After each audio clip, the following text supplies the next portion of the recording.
So in this lesson, we're going to look at the process of preparing a blank for turning.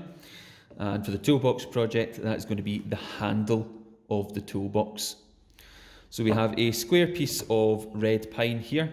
We marked it out previously as handle, and we're now going to prepare this for turning. So the first thing we need to do is find the centres on the end grains.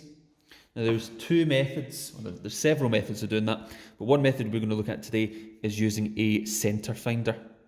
Okay, so quite a handy little tool that we can fit into the corner of the timber like so, and it gives us a diagonal to mark corner to corner. Okay, so to make this easier, I'm going to put this in the vise, and I would strongly recommend that is what you do yourself. We're marking these out. Then we can line the centre finder up in the corner there, nice and tight, and mark that line in like so. Now it hasn't quite reached the bottom corner there, but that's okay because it's the centre that I'm interested in. So I can now turn the centre finder round to mark in the opposite direction, corner to corner.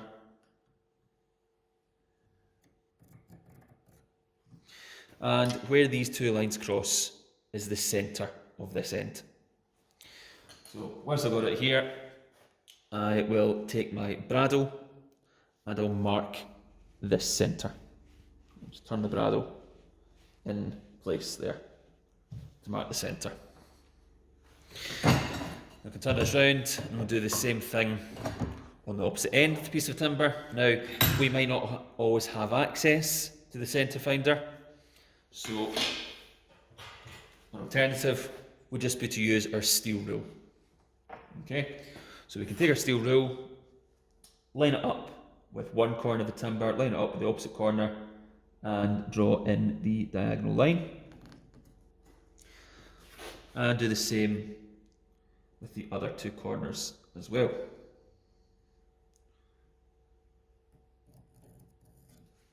And again, where the two lines cross is the centre. We can take the bradawl and mark that like so. What we want to do now is saw on these two diagonal lines with our tenon saw to create a groove that will align with the forked centre of the wood turning lathe.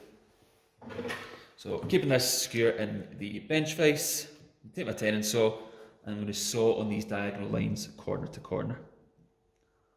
Pull it back.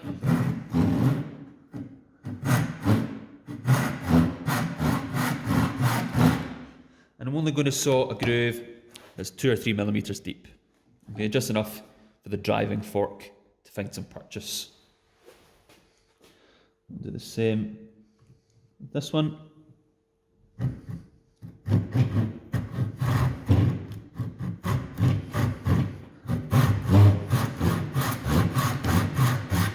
Again, 2 or 3 millimeters is all that we need. Get that back. Okay, so we've sawn a groove on this end to align with the forked centre. Now if we go back to our original end, we've marked the centre. We're going to mark the diameter of the largest part of the handle onto this end. Okay, so if we have a look at our working drawing, we can see that we've got 3 different diameters we need to contend with when turning the handle.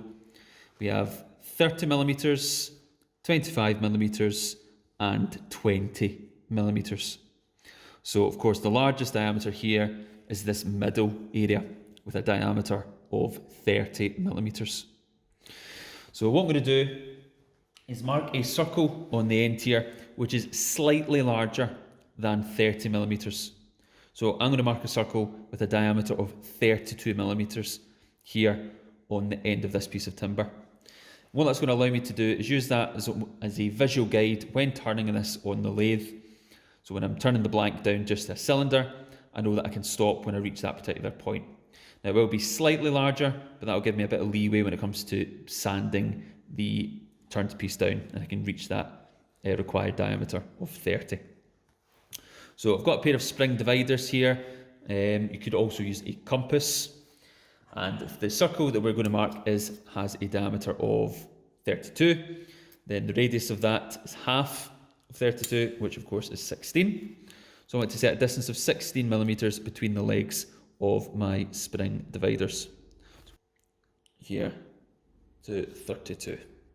Okay, doesn't have to be exactly 32, because as I said, we're going to mark this circle slightly larger than we need it to be anyway. So I'm going to hold one leg in place, where I've marked the centre here with the bradawl, and score this circle of 32 onto the end grain of the timber here.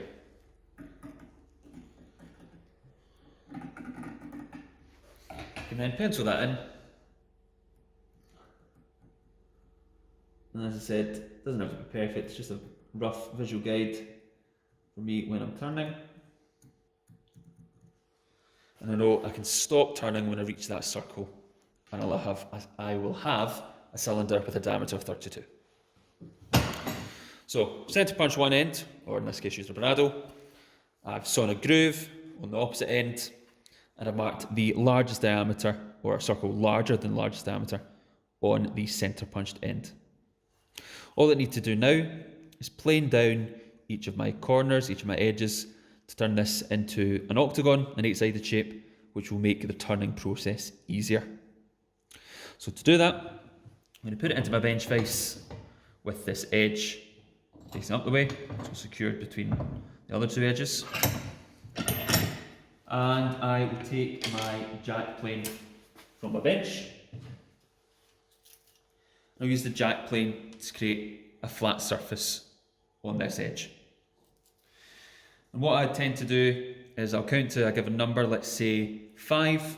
I'll plane in one direction, count to 5, and then I'll come in from the other side.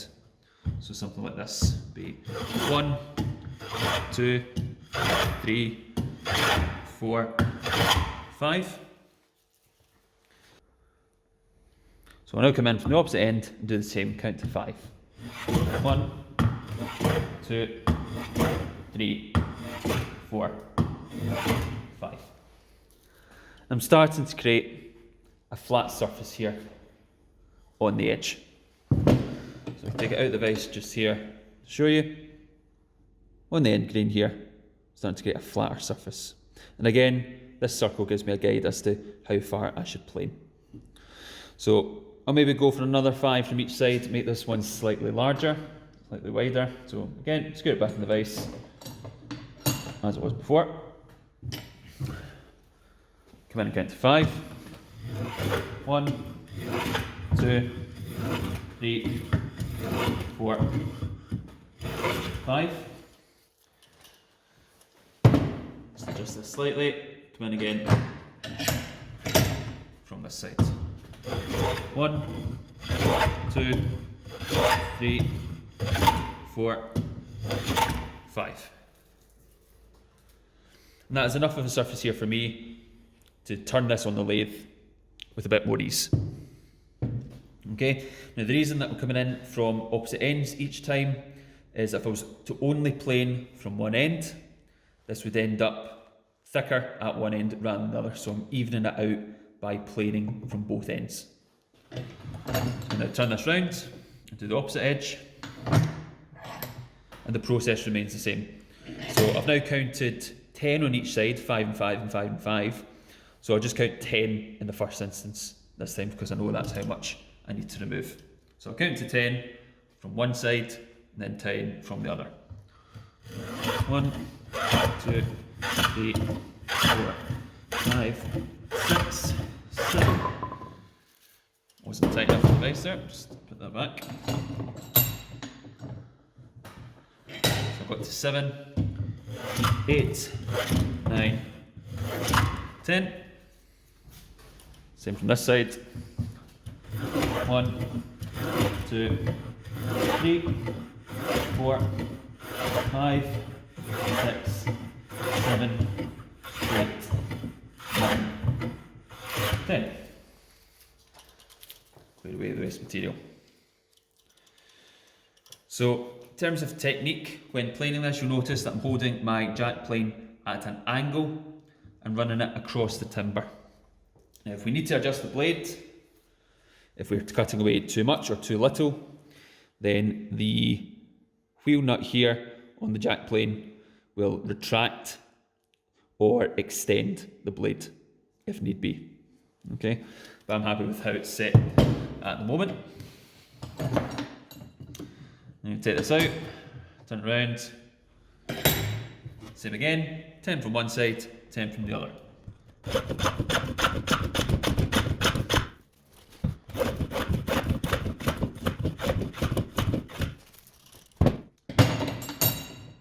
And the final edge.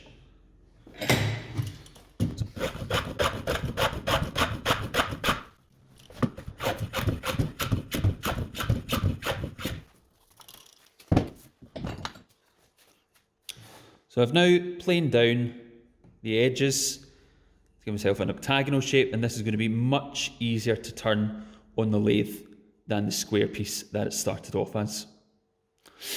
So with this prepared blank, it's now ready to be turned on the wood turning lathe, and that's what we're going to cover in our next lesson. So in the next lesson, we're going to cover how we turn the handle for the toolbox.